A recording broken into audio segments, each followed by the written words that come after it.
I guess there's probably a handful of inspirations, but I guess I was really taken by the idea of creating a world of a kind of fairground theatre. I'm really interested in kind of aspects of 19th century melodrama anyway. So when Giles and Michael approached me to consider working, so I was really excited by the notion of kind of recreating the 19th century in that kind of way. So that I guess is probably the biggest draw for me, really.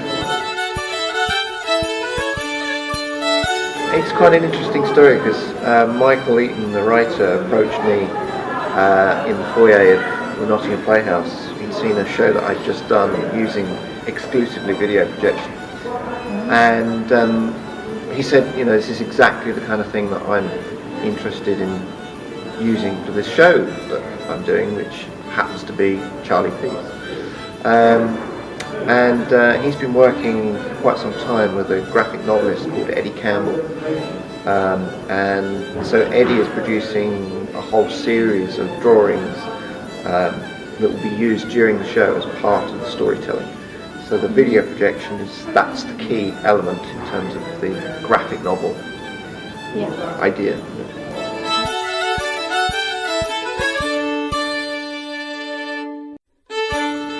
Yeah, it does. I mean, they are both very different spaces in terms of not only the stage space but also the auditorium space. Mm. So sightlines in Nottingham are very different to the sightlines here. Yeah. But really that challenge, I think both myself and the creative team and the production management team at Nottingham saw that as a kind of a useful constraint.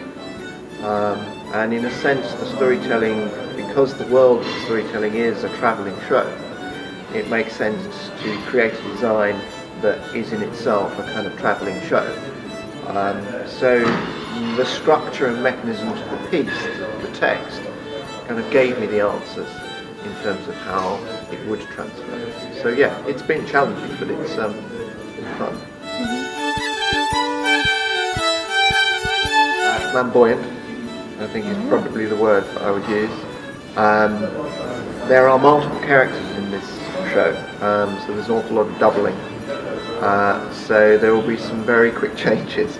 Right. But I guess the thing to bear in mind when you think about Charlie Peace is that the character of Charlie Peace, who was a real character, he did exist, was known as a master of disguise. So he has a number of looks and a number of transformations during the show. So watch out for those.